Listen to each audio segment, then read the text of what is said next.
Okay, good evening. It is April 7th, and this is the Policy Committee meeting. My name is Tracy Osecki. I'll be chairing tonight. We're going to start with the roll call to my left.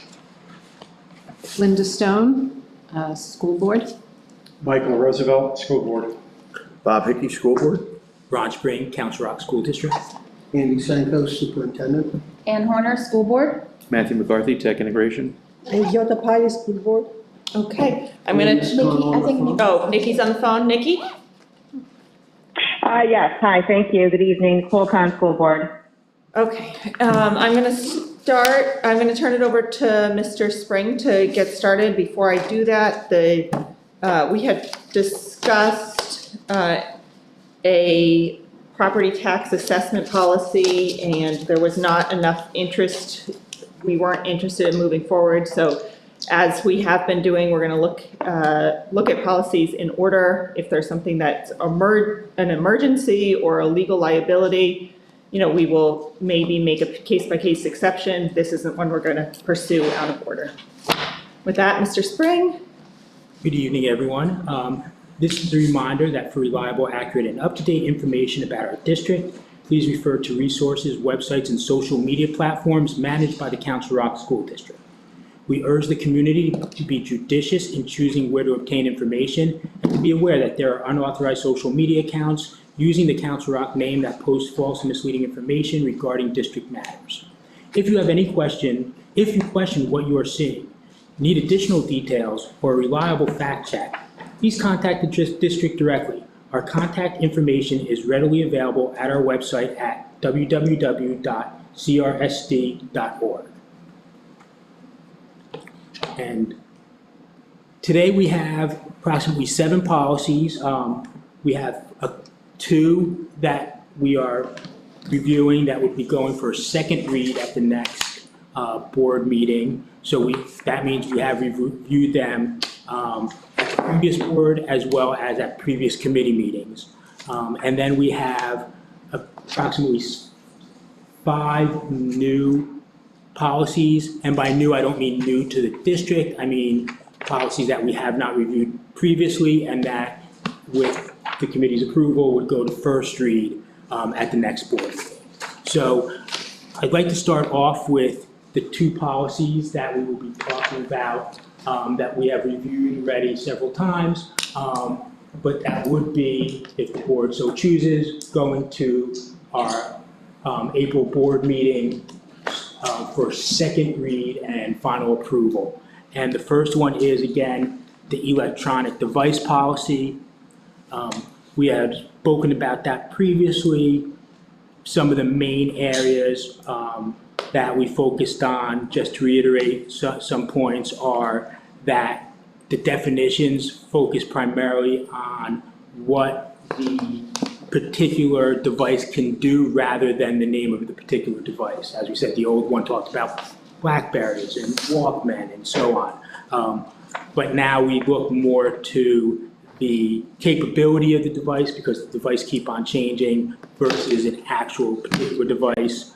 It maintains all of the important exceptions for medical devices, IEPs, 504s. It does recognize the impact that the use of devices can have on individuals. We did add that to the purpose as well to students, and talked about how the specific policy implementation would be determined by the principals along with the superintendent and the director of either elementary and secondary, and how most importantly, we met with the secondary students, the high school students, and took their feedback in to ensure that the policy addressed their concerns and needs as well. Okay. Questions, comments, feedback on policy 237? The second policy up for second read at the next board meeting is a new policy to the district. That policy deals with the educational opportunity for military children. Again, this is a policy that we did speak about previously, and we talked about how a lot of our policy updates are providing specific information and specific direction for students of parents who are active duty military, as well as students who are right now dealing with educational instability. We've seen it in multiple policies that we have recently updated. This is the overall umbrella that talks about opportunities for military children or students of active military personnel, and really focuses on the importance of ensuring that as they move from district to district, from school to school, that we provide them with the best opportunity for them to stay on track, to be supported, and to make sure that they meet the graduation requirements and aren't penalized, for lack of a better term, due to changes in requirements or for graduation or other areas due to them being moved because their parents are serving in the military at this time. So that would be policy 254, again, a new policy that would be up for second read. Questions, comments on policy 254? I know it's a second read, so we discussed this a little before. So that addresses the policies that we were bringing for second read. There are several policies coming up that would be, that are being modified or reviewed that we presently have for first read. What you'll see is many of the changes are not substantive in nature, but are clarifying in nature, which is very helpful. So the first the first policy is policy 206, which talks about the assignment of students within a district. There's the only change of substance that is currently in the policy is an addition of a paragraph, and speaking with Dr. Sanko, it's something that we do no matter what anyway. And it just really clarifies and lays out the philosophy of the district, which is anytime a incoming transfer student is assigned, they are put in a place, whether it's school, grade, classes, level, for their greatest likelihood of success and realizing their educational and academic goals. That's something that's the philosophy of our educators to begin with. We always want to set our students up for success, and it's recommended that we add that paragraph in there.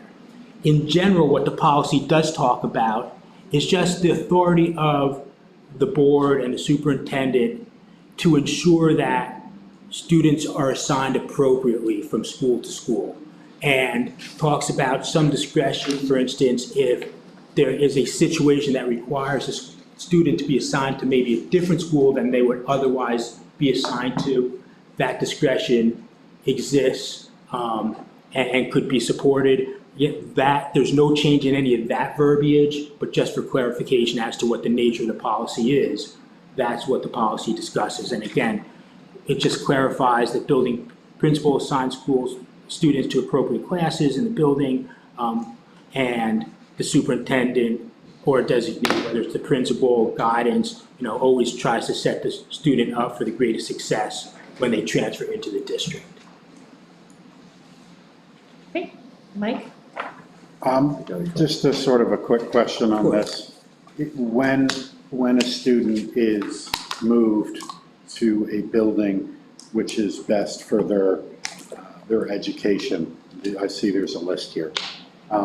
Is that documented and does that stay with the student? I missed the last part, I'm sorry. Is it documented where? Right, when a student is moved from the normal attending school that they would attend to a different one for their educational benefit. I'm capturing all the words that you read in here for that. Is that documented in their file as far as what specifically of that list is the reason for their move? So there could be a couple reasons. One may be programmatic, so a student who is a special education student who, if their home school may be one elementary school, but the district program to meet that student's needs is at another school. Right. Something like that is documented, and that would be documented in an IEP or some document of that nature. That's the primary area where you would see something like this. Okay. There are things that will fall outside of that on very rare occasions, but that too is documented. So regardless of whether this is from classroom capping or the R word, is that separate than this, or is this included in this? And would that be documented? They kind of overlap. Yeah. So classroom capping is documented, which is greatly different than a district program like Ronnie just spoke about. Okay. Thank you. Mr. Hickey? I'm not sure why the paragraph in red is added. Where it's, it says, the superintendent or designee shall assign incoming transfer students, blah, blah, blah, that afford each student the greatest likelihood of realizing their goals. Placing a student in a school outside of his living area, I don't think gives a student the greatest likelihood of realizing their goals. They're moved for the other reasons that are listed within the policy, like you had just said, for example, capping. I mean, I understand why a student may need to move for the district's sake. I just don't understand how it provides the greatest likelihood of realizing the student's educational goals. So this deals particularly with transfer students transferring in. And I think it would be obviously to the best of the ability for the registration, but whether it's, when you talk about schools, that could also be, again, based on instructional needs, educational needs. So while capping may be that one particular reason where it is moved, in general, it's when someone transfers in, they're being assigned based on their instructional, whether it's due to classification or district program. Yeah, I just don't like the wording. If I move into the district and my child, I'll use Wrightstown as a perfect example. I'm moving into Wrightstown, my child's in Wrightstown, but when I register, he can't go to Wrightstown because Wrightstown is capped because it will open up another section or whatever. So now my child is assigned to Richboro.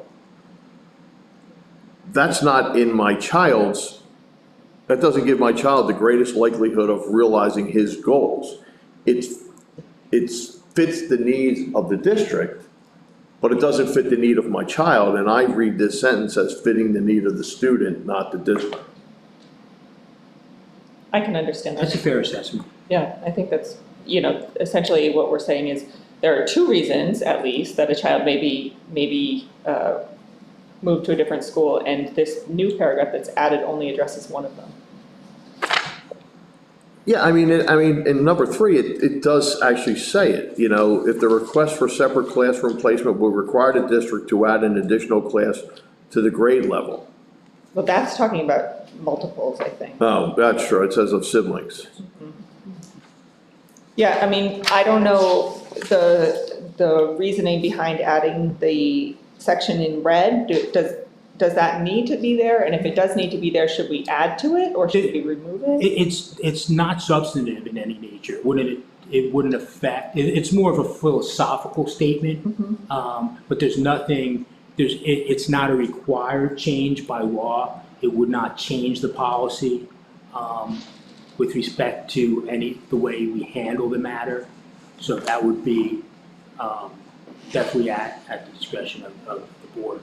I mean, I'm not thrilled about the red section because to me, a lot of students and parents who do have special needs are not attending their local school, and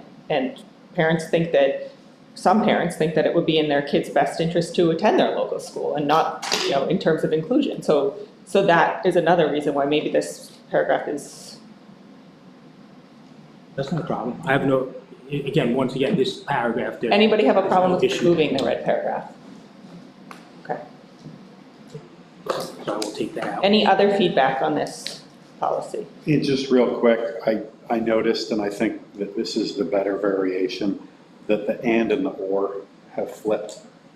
Right above the red paragraph in the previous version, and was struck in for, and now we've gone back to and.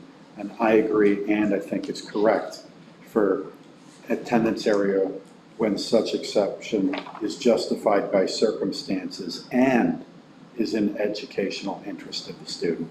I think that that is more specific to the student. So I think that this was a good change, though small. And what's interesting so the policy, the way the policy is in the actual our board docs right now, it still has the red line mark from when it was changed in 2017. So in 2017, it was changed from and to or. Mhm. And it's actually, a change is still redlined in our actual document, and then it was changed back Yeah, under this from or to and. yeah. I guess I have a question about that section. I mean, I tend to agree with Mr. Roosevelt, but I just don't want to put the district in any liability. Changing it to and, you know, as Bob said, it's not in the educational interest of the student to be, you know, capped down at their local district. Is a parent going to come after us and say like, hey, it says that it needs to be circumstances and in my child's best interest, and it's not in my child's best interest. So I just worry about the liability there. Ms. Stone? You could easily say and/or, You can say and so slash. that they're not I think the other argument can mutually be inclusive. exceeding class size would not be in the best interest of the child or the other children if we're saying. In the other children, the other Well, children. if we're saying that in the interest of the strongest of the education for all the kids in the class, it's ideal not to go beyond a certain level. But Well, maybe it should I say do in the think educational and- interest of our students, plural, rather than the student.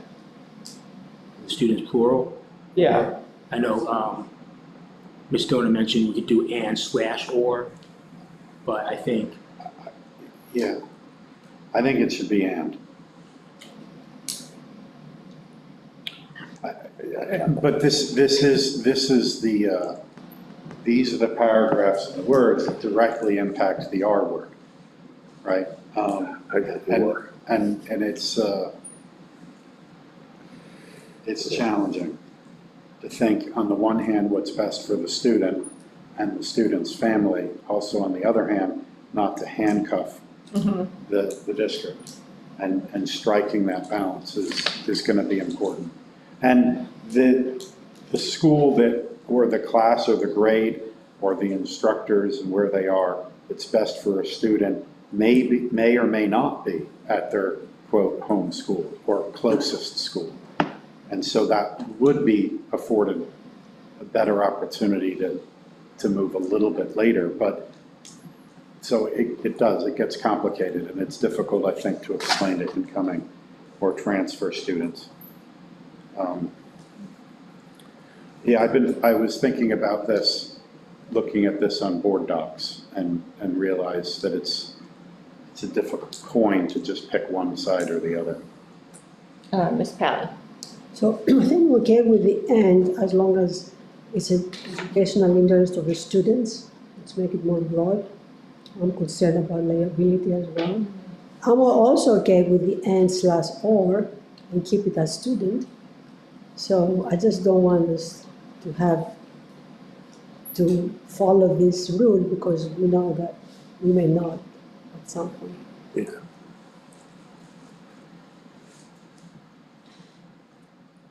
Yeah, I agree. I think it should be either and/or it's gonna be and you had to put something at the end, the educational interest of the student and the larger student body as well, or some kind of language in there, but it might just be easier to put and/or, because it is gonna have, you know, because if a kid comes in, you're gonna have to explain to them, you know, the circumstance is, there's not room for you at this time, you know? Because I think the policy is, the next year, they have the opportunity to either stay in their non-home school or to return to it, correct? Correct. So in that case, the best educational interest of the child may be to stay where he was placed, even though it wasn't his home school. And the one part of this that we haven't spoken about is sometimes we will have parents request that their child stays outside of a boundary area exception in a school. And if we can program for them in their home school, and that's where they would typically be assigned, so. Is that handled on a case-by-case basis, or is Yes. that, okay, we don't have a blanket rule? Right. Okay, well, I guess is everybody okay with, or do we have a preference? I don't particularly have a preference of and/or adding plural, so I guess maybe we just kind of, I know we're only 6 here tonight. Nikki on the phone, 7, I guess. Nikki, Could I, sorry, I text you, Ms. Oseki. Could I have an opportunity? I had a question and then just a comment. Sure. So we're describing this as a transfer into the district of a new student or a returning student, and not within the district itself, correct? Of current enrolled student. It could be all of those, any of those. Okay. Okay. Then, listening to, my board colleagues that are there this evening, I also am kind of favoring the and/or position. I think the and would imply like both situations have to apply, where and/or gives us or gives the district or superintendent or designee a little more flexibility on a case-by-case basis. It doesn't seem as limiting. All right, it seems like that has the most support. Mike, do you have? I think that the language of this, I was just wondering if we could reframe this a little bit so that it doesn't have an and or, where it's a little bit clearer, but at the same point gives the district flexibility. Seems like that's what's important. So things like this will be considered. I don't have the wording right now, but I see the problems that this is. But at the same point, this is why the board reviews policies. And, every so often it does. So for not having the exact wording at the moment, it's difficult to object, but I have some problems with this. Okay, well, why don't we move forward with it and in the meantime, if you think of something, we can discuss it. If you think of something tonight, if you think of something before the next meeting, you can email it to Ronnie and the rest of the board. That's fine. I don't intend to hold this up just because of language. Okay. Can I ask one more question? I believe it would probably apply to Dr. Senko if he does know. Sure. Yes, go ahead. So my question is, in this policy, would this allow for flexibility based upon the changes that are being recommended when new developments in our districts are being built, and it offers the flexibility for the superintendent to designate certain areas or neighborhoods to schools? I think in a previous facility meeting, heard some pre-districting option if there's newer or larger developments coming into our district. Would this be applied to this policy? I don't read the policy as that. I read the policy when a student moves in from another school. If they're a secondary student, we give them basically an entrance, a skills exam, and sometimes, all the time, that will determine based their schedule that they would get at the secondary level. I see this applying to a family who has been granted a boundary area exception for 1 year because of unique circumstances and want to continue to ask for that boundary area exception that we typically don't do. It's typically 1 year. I see it applying to students who are in district programs like we'd spoken about earlier. But I think your question, Ms. Khan, is one that if we have, or when these new developments come in, we're going to have to look at the receiving schools or the catchment areas and the size of our schools. So I don't read this policy as applying to that. Okay, thank you. So it sounds like from your examples, it's really on a case by case and offers the most flexibility to do what's in the best interest for the students and their families. It is. Let me give you one more example, and I hope this helps clarify it. Sometimes also there are peer conflicts, and they get to the level that, and this is very, very rare, but they get to the level where we work with the families and work through, perhaps of the two students, one going to a partner school rather than to have the same two children in the same school. I completely understand. And in our current policy, that wouldn't allow the superintendent and or principal to have that flexibility? Is that what you're saying? It does allow it. It does allow it now. Okay. Yes. Okay, all right, thank you. Thank you for clarifying. Mr. Hickey? Nikki, to your point, your first point, and hopefully it does correct it, I think you were talking about like a new neighborhood is built. I'll just throw it out there, the reserve. There was a reserve bought up in Northampton Township, and it's say 100 new homes. I think you're saying like, can the administration decide where those children go as they reach school age? Like with a new development, not an existing one, something brand new. Is that what you meant? Yeah, I was just, yes. So Okay. to answer your question, yes, but my question was to clarify that that wasn't part of this policy, or if it was. It actually, Does that make sense? it actually is the way that I read it. If under authority, it says the board shall determine periodically the school attendance areas of the district.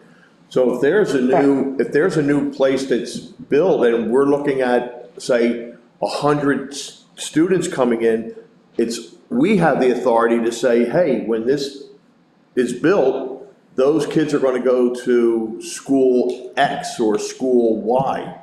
That's how I read this policy. It is covered, and we're the ones who decide, not actually the administration. Hopefully that clarifies it for you. All right, thank you, Ms. Rickey.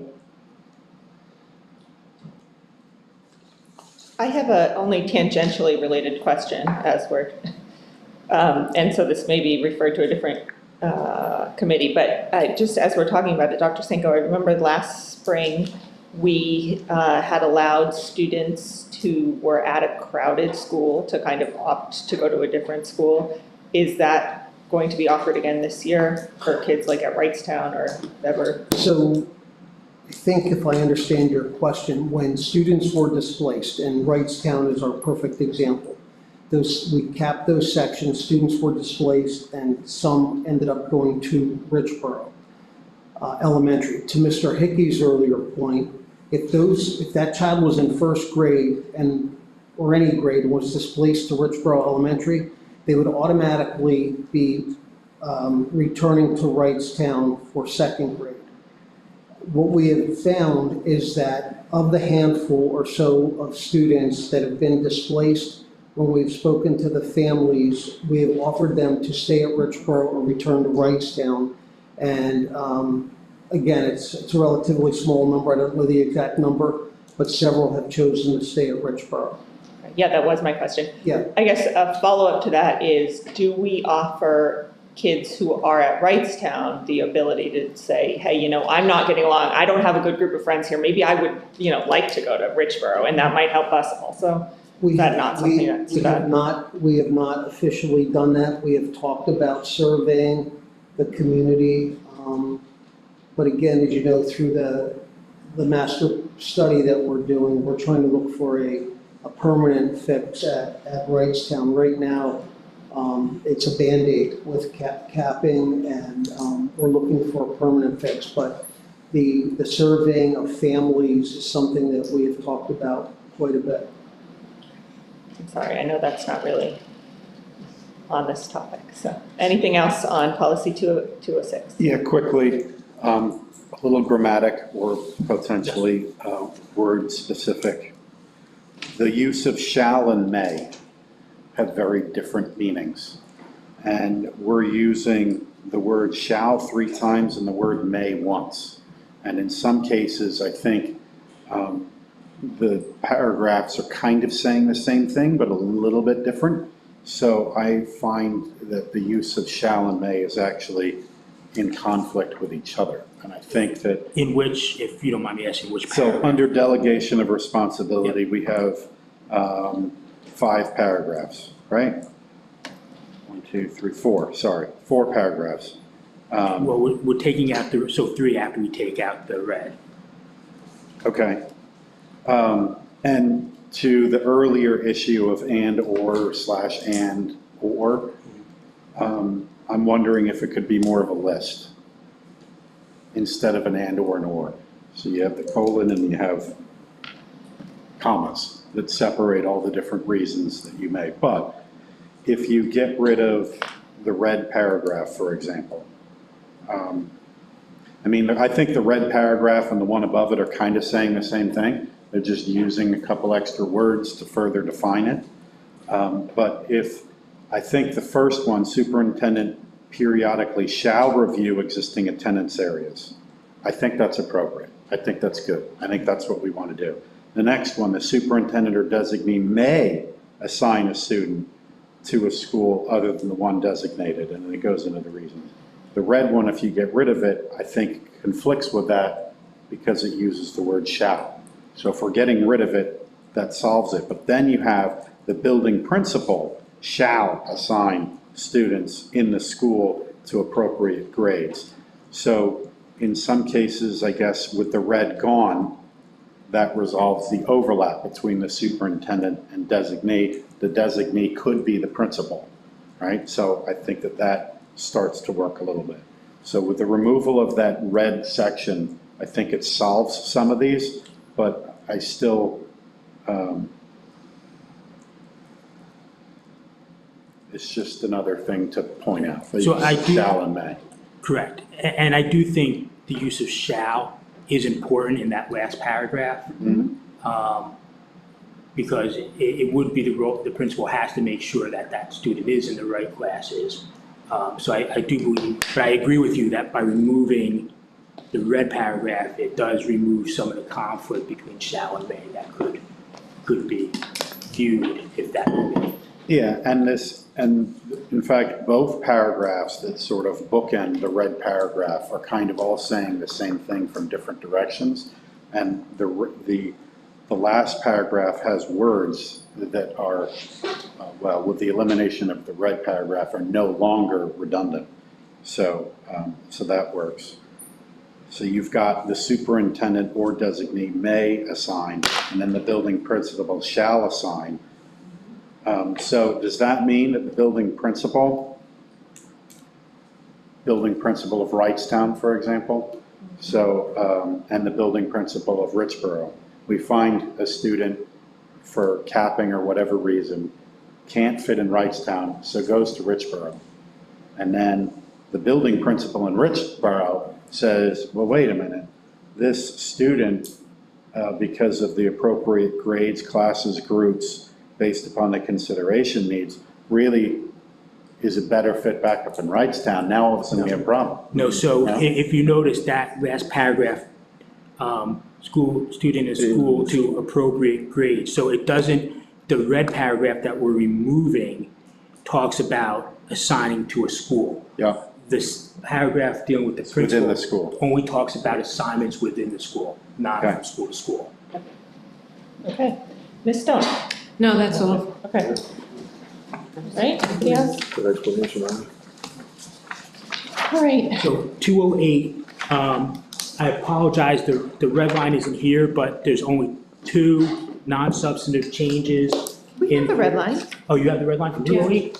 Yeah, Oh, here it is, I'm sorry, it was hiding in mine. So I take the apology back. That's not allowed, Mr. Spring.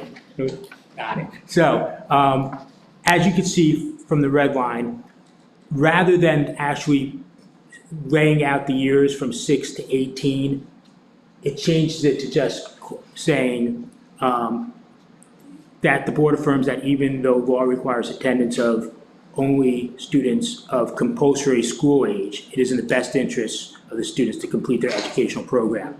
By just taking out the ages, it really provides, just in case there's ever any change or anything, it's the legal definition of compulsory age students.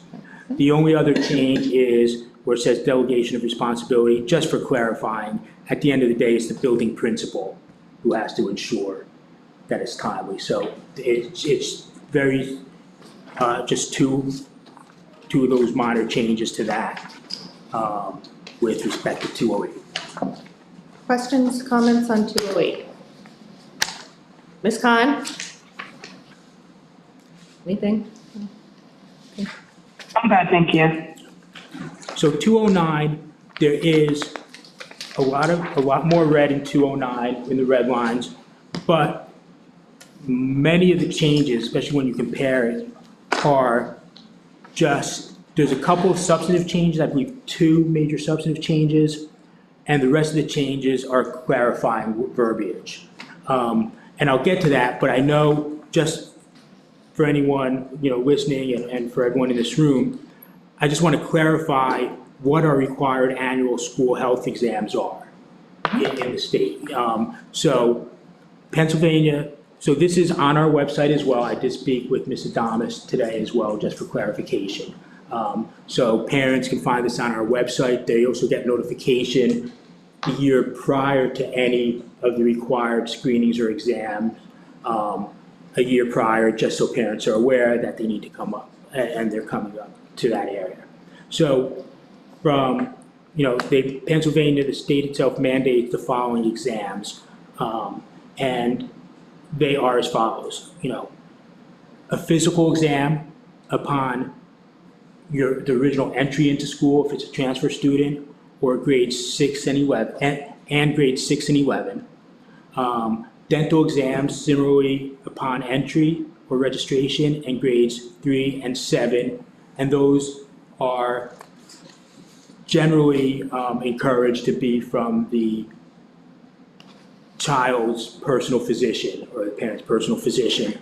I did talk to Ms. Adamas, and she explained that if for whatever reason that child does not have accessibility to a personal physician, whether it's monetary or whether it's lack of insurance or something of that nature, the district does have a district physician and dentist that they make available, and that's usually done in May for those students.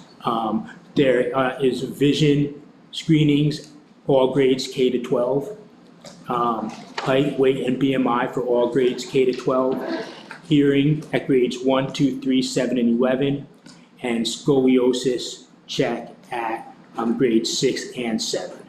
And again, parents are notified, it's on their website during registration, and throughout the student's tenure, usually notices start going out the year prior to them being due. So I just thought it would be helpful to have that information as we go through the policy itself. So if we go through it, paragraph as from the beginning, first paragraph, they just talk about in compliance with, instead of school law, they just clarify applicable law and regulations. There's an addition of submit the health and dental examinations and screenings, because there are vision screenings, scoliosis screenings, and so on. And just the wording of course meets his, her, just the students, just so it's an easier, cleaner read. As we go through the guidelines, the third paragraph, I think it was just a spacing thing, so parents/guardians is just repeated. There's no substantive change to that. With respect to where it talks about students receiving, who are to receive physical and dental examinations, screening shall be notified. As we go through that, give me 1 second. It just clarifies, again, the notice shall include the date and location, and the notice shall encourage the parent guardian to have the examination or screening conducted by the student's private physician or dentist at the parent's expense to promote continuity of care, which is really what we talked about. And similarly, the old wording said the district shall accept reports of privately conducted physical and dental examinations completed within 1 year. So it's just clarification about the importance of the potentially having continuity of care by using one's own health care provider. Again, the next paragraph clarifies just medical versus health, student or parent or guardian's religious belief, and it talks about exceptions. And again, it just verbiage to help clarify that if this, I believe it's the Secretary of Health determines that facts exist indicating that certain conditions would present a substantial menace to the health of others, contact with the student, then they can potentially overrule or review the request for an exemption. Wording is very similar, it just clarifies it from paragraph to paragraph. The next paragraph, again, it's really just verbiage. If you compare it to the paragraph in the old one, the substance is identical, it's just clarification verbiage. The next paragraph is an addition, and that is something that is well aware of. We talk about how we are all mandated reporters for child abuse.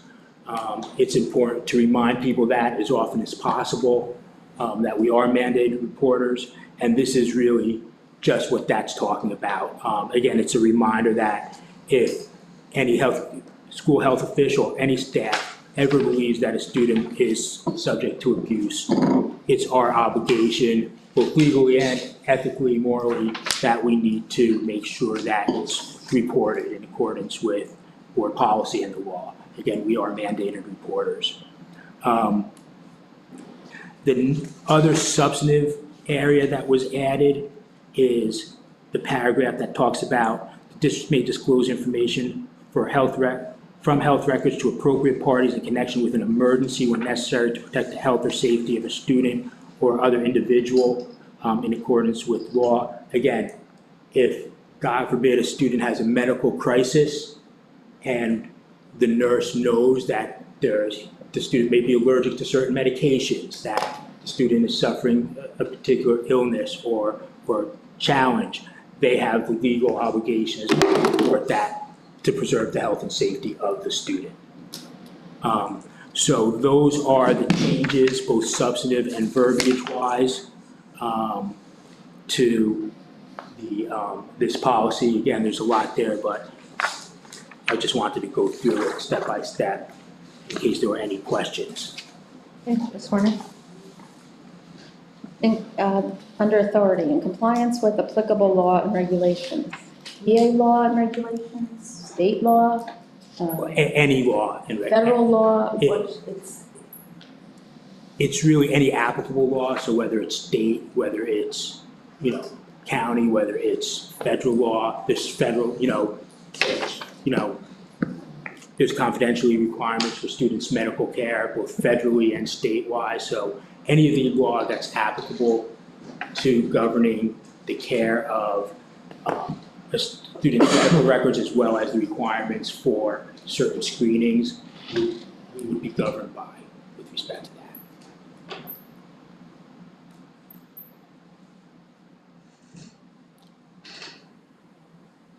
Ms. Stone? Is that what the legal references are when it footnotes? Yes. 1, 2, 3, 4. Or 5, or whatever. Or core board policy. Okay.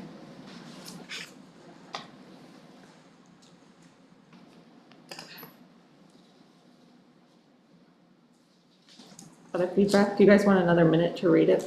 I mean, I know there were a lot of changes. Before we move on, maybe give everybody like another minute or so.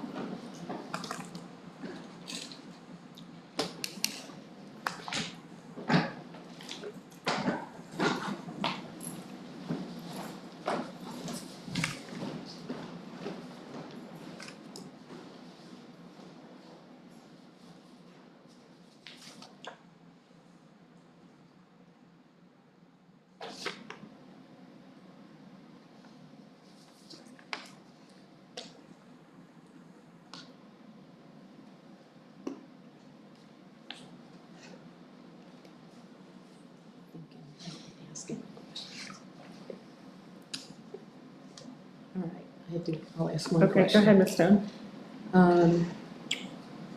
In the last paragraph of the first page, when it says that student who presents, I'm sorry, the last paragraph of the Yeah. first page, shall be examined only when the Secretary of Health, is that Pennsylvania Yeah. Secretary of Health? yes, Okay. Should we add that? Can you add that, Ronnie? yeah. And it does, we can actually add it, and it actually links to the Pennsylvania statute. Okay. Okay, great, thank you. Yeah, just following up on that, so I understand this, and I think this makes sense, but it actually goes, so like, how does that actually work? So like, the nurse says like, oh, this kid has, like, presents with a case that looks like measles, and then like, the Secretary of Health, they have to call the Secretary of Health and say, hey, this child looks like they have measles, but they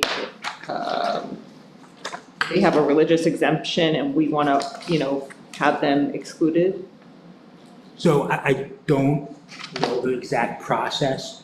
I could find out the exact process. My gut would be that it would go from the county you'd probably be reported to the county, and then that would proceed. As long as that, I mean, that's fine, but But the it's- way that it's worded kind of makes it seem like you have to put this child in front of the Secretary of Health, and I imagine that that's not actually what happens. No, but I think the Secretary of Health makes the final determination. I think it's saying the statement has to be examined, Oh. Yeah. Okay. Oh, not the the child. statement.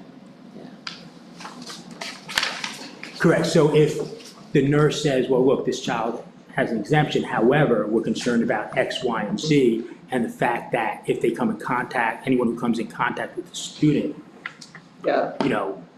may become ill, then it would be the Secretary of Health who would make the determinations to say, well, we're gonna override that, based on the needs of Okay. the concerns.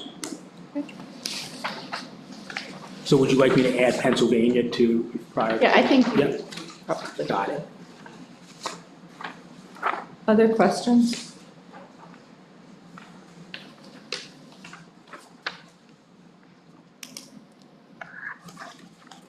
Ms. Khan, anything? Okay, thank you. Okay, again, this is only the first read, so.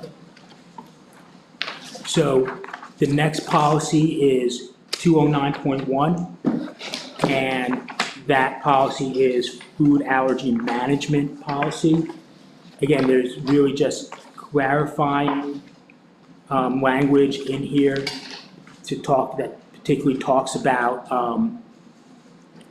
accommodating students with disabling special dietary needs, and where the changes talk about it, particularly mean about, it clarifies what disabling special dietary needs are versus non-disabling special dietary needs. And it talks about, it just clarifies it, so it doesn't change substance-wise. So in the first area that's talking about dietary needs or that potentially create a specific disability for the student. And the other one, just clarifying, talks about dietary needs that don't maybe completely meet the level of a disability, but however, can create like an intolerance or food allergy, like lactose intolerance, a particular food allergy that may not rise to the level of a disability, and just, again, clarifying what's meant by those two things, but not changing anything substantively with respect to that.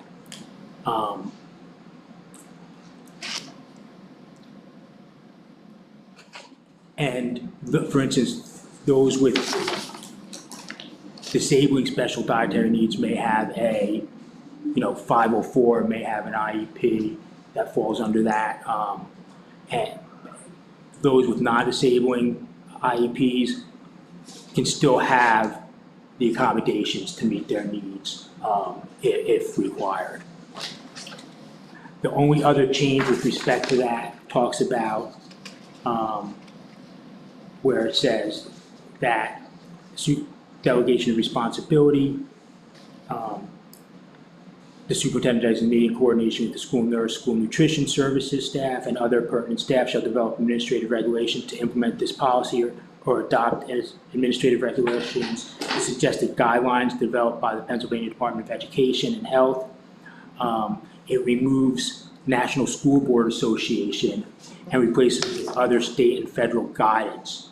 And the reason that's there too is, for instance, we are part of the federal our lunch program that provides guidance as well for students with allergies. And in order to be under that, we need to make sure that we comply with that. I'm not sure why it previously was National School Board Association, but again, that was removed. And now it more clearly explains that, we do get federal funds and we're in the National School Program, and they have guidelines as well. And we're required to comply with all those guidelines to ensure the safety of students with specific food allergies.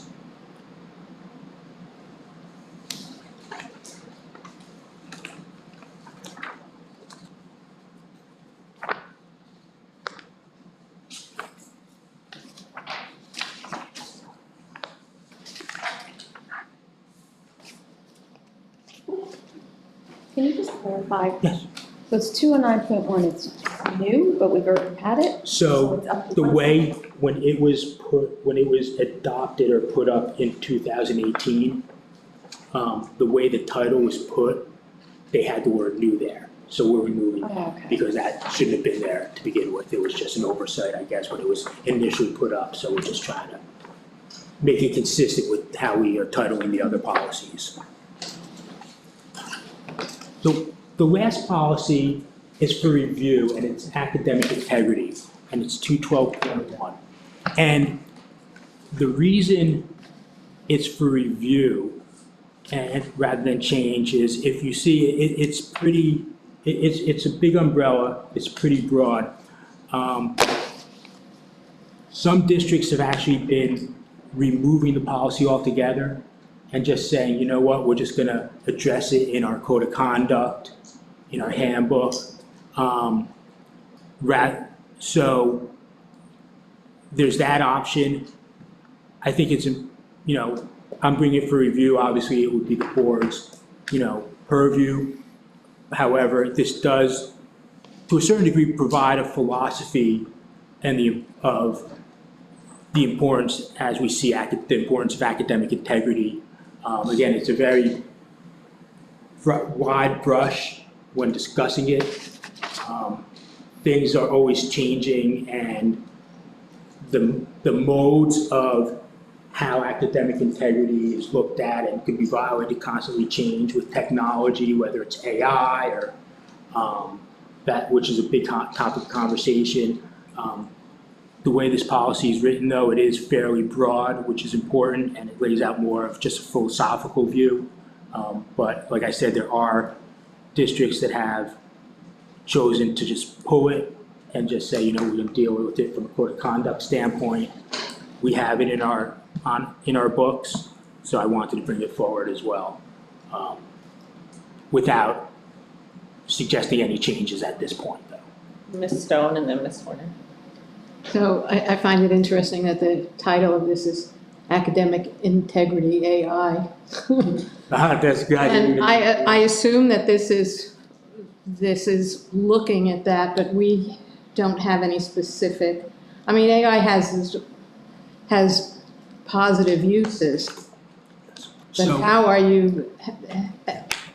you measuring if it's abused in the classroom? Are they, That's a great point. are the teachers able to look at that? Yes, and actually Andrea Mangold is been on the forefront of the use of AI in our district, and I would venture to say we are fairly far ahead.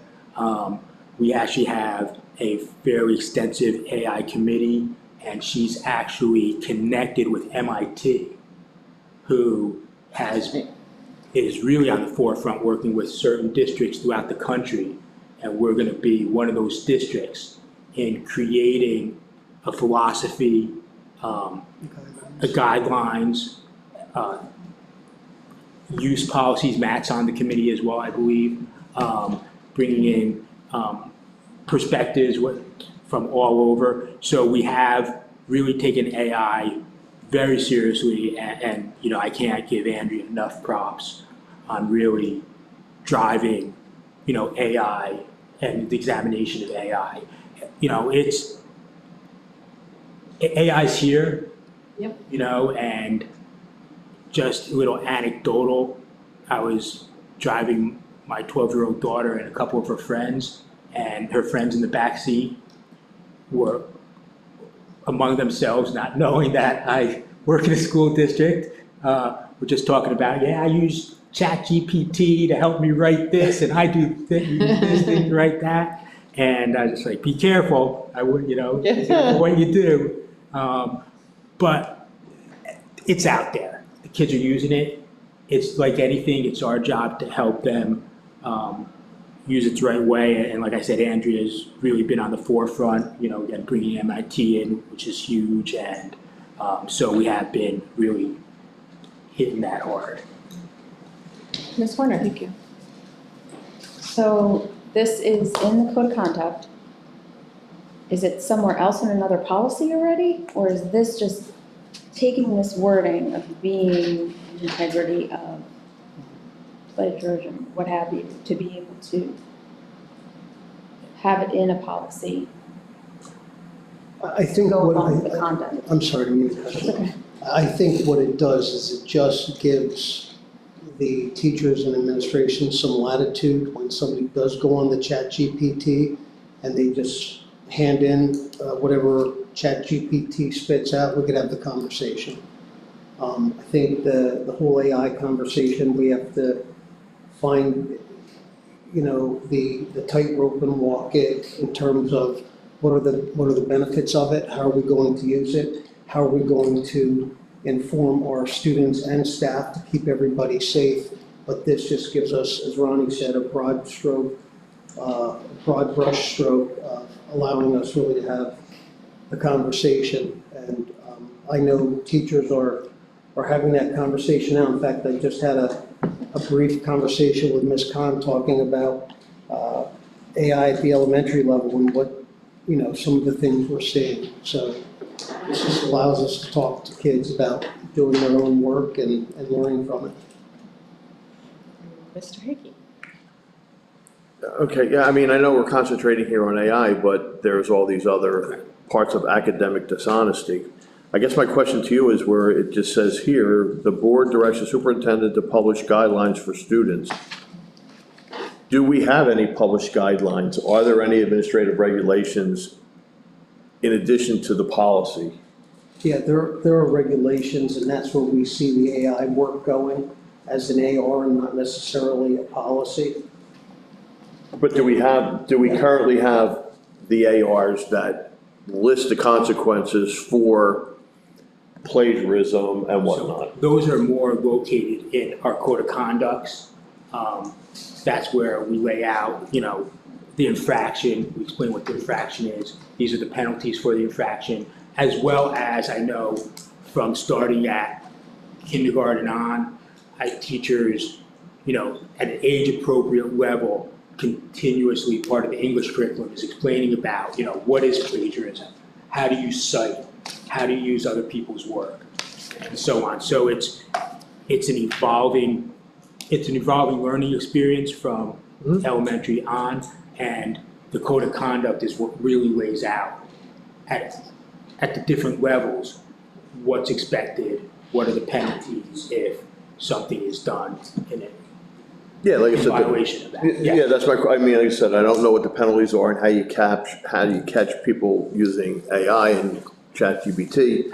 But I'm saying if I'm cheating on a test and I'm a junior in high school and I get caught, the consequences are clear and they were clear before of what's going to happen as opposed to making it up on the fly. Absolutely. Yes.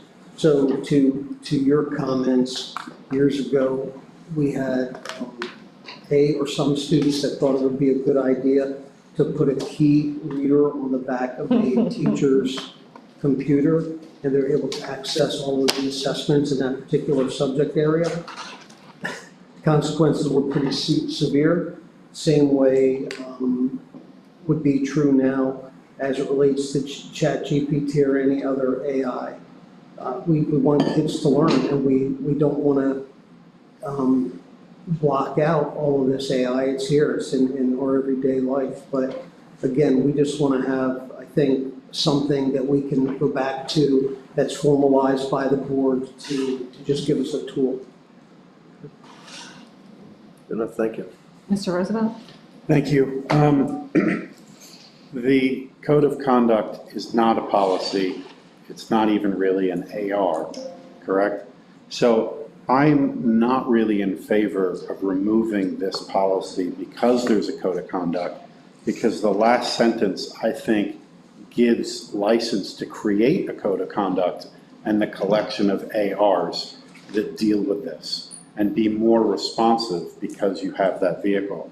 The board directs the superintendent to publish guidelines for a verified instance of academic misconduct for students. That is the ARs, that is the code of conduct. So I think this policy should remain probably for that reason alone.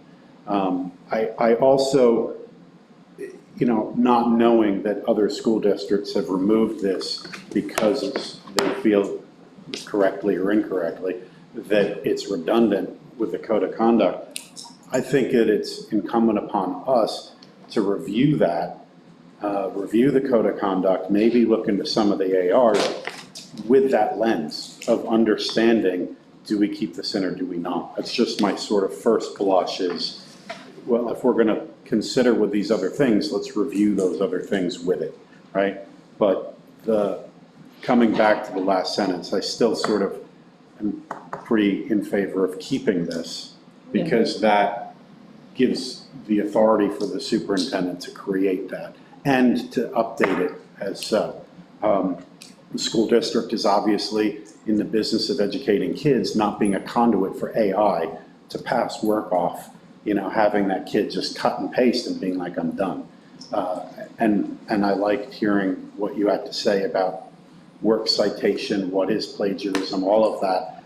That goes to teaching them that what they thought would be right or be easier way to solve their homework assignment is actually, inhibiting and encumbering their growth and education. So that's wonderful. I think the district is handling it properly, and at the moment, I'm in favor of keeping this for those reasons. Yeah. In our pre-meeting, we didn't really discuss at length removing it, but I don't think anybody is, I would think we should keep it on. Does anybody think we should remove it? That was that would be my recommendation. Okay. To keep it. Yeah. Good. So, Okay. Okay, so just for clarification, so that actually makes sense. Thank you for that. But so when it says review, we're reviewing it to keep it, and then it'll become therefore the first read? correct. It would be the first read, just like the other policies that we haven't made any changes to. It would still go, and then I would note that it was reviewed at a certain date on the policy once it went through the second read. Okay, so then you're obviously, Mr. Spring, not recommending any changes at this point, because as you stated earlier when you introduced the policy that it was broad enough to kind of encompass everything going on, even with the conversation we had regarding, the inclusion of AI or ChatGPT, correct? That is correct. Okay. And I too then am in favor. I mean, I don't think we're really voting for this but just giving my input, I would also agree that I think it's important to have policies like this regardless of how broad they are, even if the actual disciplinary actions or further details are part of an AR than part of student code of conduct. So I would be in favor of keeping this as well. Thank you. Ms. Stone? I had a question regarding the situation with measles in this country and in the schools. Do we have any, if a child is in a classroom, a two-part question. If a child's in a classroom and all of a sudden is presenting with a rash, would the teacher be in a position to send the child to the nurse? I think anytime, regardless of whether it's a rash for measles or a student being flushed or anything, I think a teacher always has the right, if not the obligation, to send a child that she's concerned, who she may have a health concern for, to the nurse. And the second part is, do we plan on sending either in some communications information about measles, how to recognize it in your child, and what should we be doing that? Just as a, I don't know whether, I think that would be No. something that we would have to check with our nurses about, whether I'll defer to Dr. Sanger. Yeah, I think I would want to ask that question of Michelle Adamas, our lead nurse, and Casey Black, who oversees the nurses. I'm happy to do that. okay. Okay, before we adjourn, I wanted to go back, and Mr. Roosevelt had made a suggestion on 206. I don't know if that we kind of brushed over it, but I think the suggestion was valid. I don't know what other people thought, but to amend that paragraph to have bullet points, like a colon and bullet points, rather than an and or at all. So I guess my question for you, Mr. Spring, is can we see a version of that, So if I could just ask for clarification, please? I always, and it's something I would want clarification, my only concern generally with putting bullet points is when you start listing things, you also exclude things that aren't listed. So that's why I want clarification. to Including make but sure. not limited to, So- colon, and I wouldn't say bullet points, but commas, so that you avoid the and/or. So when we talk about, so a superintendent or designee may assign a student to a school other than the one designated for the attendance area when such exception is justified by circumstances and/or for the following reasons, including but not limited I to. think like this Or is paragraph, it, it might be which this one. paragraph, yeah, that's why I want clarification. Which paragraph?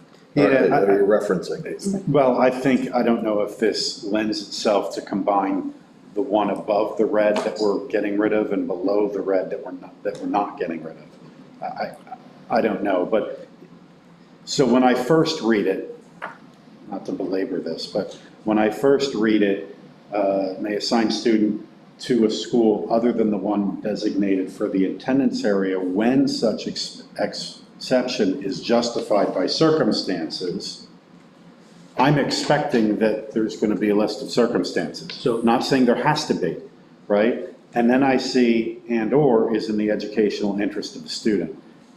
And so then it becomes clear that part of the reason that a student would be sent to a school other than the one designated would be colon, for the attendance area from which such exception is justified by circumstances, and then you have a separate one, is in the educational interest of the student. I mean, you can kind of read it both ways. You can kind of read it as an exception, as sort of a long sentence that kind of says, we're moving them for the educational interest of the student. But I also see that such exception is justified by circumstances, right? As another reason that a student would be moved. Such circumstances would be, for example, school capping, but I'm not suggesting that we put in that language. I think it's kind of it's a bizarre paragraph. So I don't know Can if I that make a helps. suggestion? What if we put, I know, Linda, sorry. What if we put after by, after we put the colon after, what if we put the colon after by? So such exception is justified by, and then we say district circumstances, Right. semicolon, educational interest of the student. Does that work? Or that works. What I wrote down just now, for instance, was designated for the attendance area when such exception is justified by circumstances, including but not limited to educational interests of the students, appropriateness of the educational program, enrollment, and other factors. Yeah, I think that colon goes before by, after justified, so that you have by district circumstances, comma, is in the educational interest of the student, comma, and then any others that, that are applicable. Maybe that also says appropriate to grades, classes, groups. I think that second Right. one is different. I Yeah, don't it is think that should be different, yeah. combined. Yeah. That. Ms. Stone? No, I was going to say to keep it simple. Keep it simple, stupid, right? KISS. Because as you were pointing out, the more that you add, Yeah. the more you're not including. And so I like it just being left more general, but if you're just having a colon in, I don't think that's changing. Well, what it's doing is it's making it more simple. It's making it more simple and specifically pointing out that circumstances is one of the reasons that this would happen. And the circumstances would be district circumstances, as opposed to leaving this as part of the whole element of moving it, So, and not just having one thing. so if we say such acceptance is justified by colon, district circumstances and/or the educational interests of students. See, I No, think we're that's- getting rid of the and/or, right? That's why we're doing this whole thing. No, we're doing a comma. We're just, right. And then if you have including but not limited, that solves the And/or makes inclusive. it correct and Yeah. simple. Yeah, I like, Okay. I mean, You like that. I like That's the the whole and idea. as simple It's- as possible. Yeah. I mean, I like the and/or because it keeps it simple and you have the flexibility. You're not limited now by putting in, the more things you put in, the more things you're leaving out. Well, that's solved easily all the time by including but not limited to. Well, then you would just say, when such exception is justified by circumstances and/or educational interest of the students. Those are the two broad areas. Recognizing, of course, that language is where lawyers cut their Correct. teeth, and two different attorneys can see language very different, and it comes down to, as we talked about, commas, colons, or the absence thereof. So I don't think that this paragraph as is very clear, but another I can understand could. I think, So I don't want to stand in the if way. you wanted to put it in, make it a little more specific, but don't. What if I play Yeah. around with it? I'll try to wordsmith it a little There you bit and go. I'll send it out to everyone and then I can get whatever comments back. I'm happy to. We have Yeah. utmost confidence in you, Mr. Sprague. Including the and/or. Like that should be one of the options. I think and/or is an option. And/or. Yes, and/or. And/or, Right. the and/or, Or this or one. just or and. Yeah. Right. The point is not to belabor it and not No, I hold it understand, up. so I'm gonna play around with it and share. Okay, we're adjourned. Wonderful.